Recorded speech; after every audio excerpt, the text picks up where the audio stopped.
আজকে কিন্তু দারুণ মজাদার একটা রেসিপি বানিয়ে ফেলেছি চিংড়ি মাছ দিয়ে। একেবারে নতুন স্বাদের একটা রেসিপি, একবার খেলে কিন্তু বারবার খেতে ইচ্ছে করবে। অবশ্যই কিন্তু এটা বাড়িতে একবার বানিয়ে দেখতেই হবে। এর জন্য প্রথমেই 300 গ্রাম চিংড়ি মাছে আদা আর রসুনের পেস্ট দিয়ে নিয়েছি হাফ চামচ পরিমাণে। তারপর পরিমাণ মতো নুন আর হলুদ দিয়ে দিতে হবে। আপাতত অল্প করে আদা রসুনের পেস্ট এখানে দিলাম, বাকিটা আবার পরে ব্যবহার করব। এবার দিয়ে দিচ্ছি লাল লঙ্কার গুঁড়ো, বেশ একটু ঝাল ঝাল হবে সেই জন্য। তারপর দিয়ে দেব একটা ডিম দিলেই কিন্তু হবে। মোটামুটি চিংড়ির পরিমাণ আপনারা কম বেশি করতে পারেন, কিন্তু ডিম কিন্তু একটাতেই মোটামুটি কাজ চলে যাবে, খুব একটা বেশি ডিমের কিন্তু প্রয়োজন নেই। ডিমটা দিয়ে ভালো করে মাখিয়ে নেব। ডিমটা দিয়ে মাখিয়ে নেওয়ার পর এবার দিয়ে দিচ্ছি ময়দা। ডিমটা দিয়ে মাখিয়ে নেওয়ার পরেই কিন্তু ময়দাটা দেবেন, তাতে করে কিন্তু দলা পেকে যাবে না, খুব সুন্দর একটা টেক্সচার আসবে। চিংড়ি মাছগুলোর গায়ে খুব সুন্দর একটা কোট হয়ে যাবে এই ডিম আর ময়দার। আর একসাথে ডিম আর ময়দা দিয়ে দিলে কিন্তু দলা পেকে যেতে পারে আর মাখতে সমস্যা হতে পারে। এবার এই চিংড়ি মাছগুলো একটা একটা করে সুন্দর করে তেলের মধ্যে দিয়ে দিচ্ছি ভাজার জন্য। খুব বেশি কড়া ভাজা করবার প্রয়োজন নেই, মোটামুটি একটা গোল্ডেন কালার চলে আসা পর্যন্ত অপেক্ষা করতে হবে, তাহলেই ভাজা হয়ে যাবে। এগুলো কিন্তু ভাজা খেতেও অসাধারণ লাগে, একবার খেলে মনে হবে বারবার খাই। তাই ভেজে কিন্তু খুব বেশিক্ষণ হাতের কাছে এগুলো রাখা যাবে না, তাহলে শেষ হয়ে যাওয়ার একটা সম্ভাবনা আছে। তাই এই চিংড়ি মাছ এভাবে ভেজে নিয়েই চটপট রান্না করে ফেলতে হবে, তা না হলে কিন্তু ভাজা মাছই শেষ হয়ে যাবে দেখবেন। আমি এভাবে সাজিয়ে নিয়েছি, একসাথে অনেকগুলো মাছ দিয়ে কিন্তু ভেজে নেওয়া যায়। এবার আস্তে আস্তে এগুলোকে ভেজে নেব এপিট ওপিট দুদিক উল্টে পাল্টে নিয়ে। আর খুব লাল করে কিন্তু ভাজবার প্রয়োজন নেই, চিংড়ি মাছ এমনিতেই খুব নরম হয়। আর বাইরের ডিম আর ময়দার কোটিং রয়েছে, এগুলোও খুব একটা বেশি ভাজার প্রয়োজন পড়ে না, ঝট করে শক্ত হয়ে যায়। তাই খুব সুন্দর একটা রং আসা পর্যন্ত, মানে এই একটা গোল্ডেন কালার আসা পর্যন্তই এগুলোকে এপিট ওপিট করে ভেজে নেব। এই সময় কিন্তু অসাধারণ একটা গন্ধ আসতে আরম্ভ করবে, ডিম আর চিংড়ি মিলেমিশে কিন্তু অসাধারণ একটা গন্ধ আসতে শুরু করে, দারুণ লাগে খেতে। বাড়িতে কিন্তু ট্রাই না করলে এই গন্ধটাও পাবেন না আর স্বাদটাও বুঝতে পারবেন না কতটা ভালো। কথায় কথায় কিন্তু এগুলো ভাজা হয়ে গিয়েছে, এবার তুলে নিচ্ছি। দেখুন দেখতে এখনই কতটা লোভনীয় লাগছে।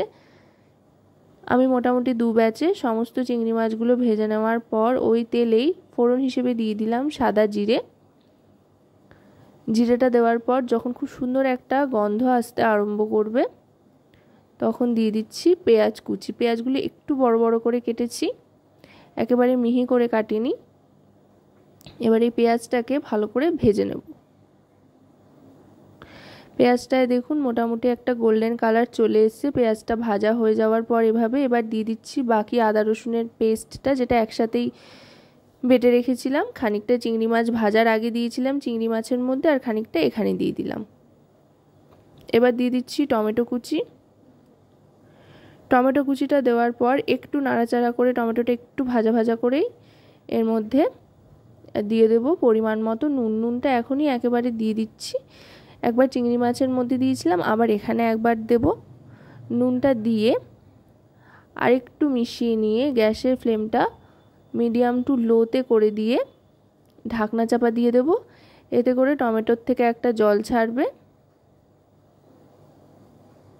আর টমেটোটা নরমও হয়ে আসবে। মোটামুটি 2 মিনিটের জন্য ঢাকনা চাপা দিয়ে রাখার পর ঢাকনাটা সরিয়ে নিলাম। লো ফ্লেমে ঢাকনা চাপা দিয়ে রেখেছিলাম। দেখুন টমেটোগুলো কিন্তু একেবারে গলে গিয়েছে, খুব সুন্দর একটা টেক্সচার চলে এসছে, টমেটোগুলো কিন্তু একেবারে মিশে যাচ্ছে। এবার দিয়ে দিচ্ছি এতে হলুদ গুঁড়ো 1 টিস্পুন পরিমাণে। এবার দিয়ে দেব জিরে গুঁড়ো, এটাও 1 টিস্পুন পরিমাণে দিয়ে দিলাম। এবার দিয়ে দেব কাশ্মীরি রেড চিলি পাউডার, এতে করে খুব সুন্দর একটা রং আসবে, তাই এটাও 1 টিস্পুন পরিমাণে দিয়ে দিচ্ছি। আর সামান্য একটু জল দিচ্ছি, আর কিন্তু জলের ব্যবহার করব না, এইটুকু জলই এখানে যা দিলাম।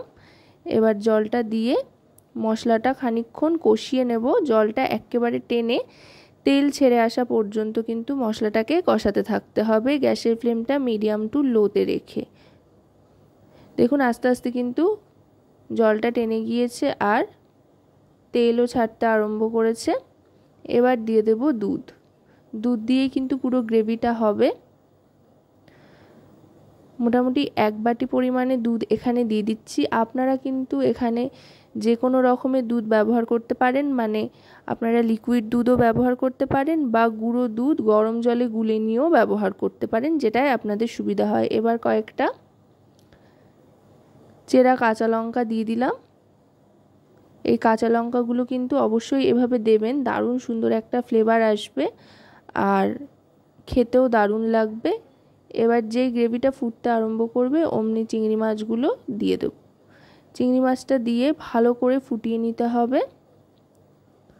গ্রেভিটা ভালো করে ফুটতে ফুটতে এর মধ্যে দিয়ে দেব 3-4 দানা চিনি আর শাহি গরম মশলার গুঁড়ো 1/2 টিস্পুন পরিমাণে। এতে করে দারুণ সুন্দর একটা ফ্লেভার আসবে। এবার এটাকে ভালো করে মিশিয়ে নিচ্ছি।